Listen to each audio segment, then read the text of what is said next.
Hello everyone, আশা করি সবাই অনেক ভালো আছেন। সো আজকে যে বিষয়টা নিয়ে কথা বলবো সেটা হচ্ছে ড্রোন ক্যামেরা। ড্রোন ক্যামেরা সাধারণত আমরা জানি একটি ক্যামেরা দ্বারাই চলে। সো নতুন 2023-এ ডিজিআই একটা ক্যামেরা নিয়ে আসছে, যেটা হচ্ছে তিনটি ক্যামেরা থাকবে। প্রথমবারের মতো 3 ক্যামেরা যুক্ত বাজারে এনেছে ডিজিআই।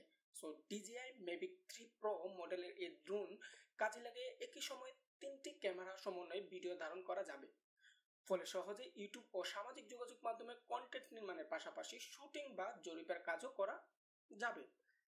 48, 20 এবং 12 মেগাপিক্সেলের ক্যামেরাযুক্ত ড্রোনটি 4K প্রযুক্তি ভিডিও ধারণের পাশাপাশি উন্নত মানের ছবিও তুলতে পারবে। একবার চার্জে টানার 43 মিনিট উঠতে সক্ষম। ড্রোনটির আর্টিভিশন সেন্সর যুক্ত থাকায় দুর্ঘটনার সংখ্যা নেই বললেই চলে। 3টি সংস্করণে বাজারে আসা ড্রোনটির দাম প্রায় $3,899। সো এই ড্রোন ক্যামেরা দিয়ে আপনারা সাধারণত 4K ভিডিও রেকর্ড করতে পারবেন খুব সহজেই।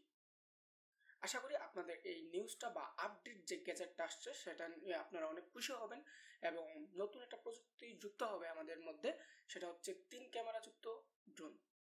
সবাই ভালো থাকবেন, সুস্থ থাকবেন। নতুন নতুন প্রযুক্তি আপডেট পেতে এই চ্যানেলটাকে নিউজ এন্ড আপকে আপনারা সাবস্ক্রাইব করবেন, লাইক দিবেন এবং শেয়ার দিবেন, এবং আপনাদের এই ভিডিওটি কেমন লাগলো একটু কমেন্টে বলবেন। আমি নতুন নতুন আরো ভিডিও নিয়ে আসবো, সো আপনারা ডেফিনেটলি কমেন্ট করবেন এবং সাথে থাকবেন।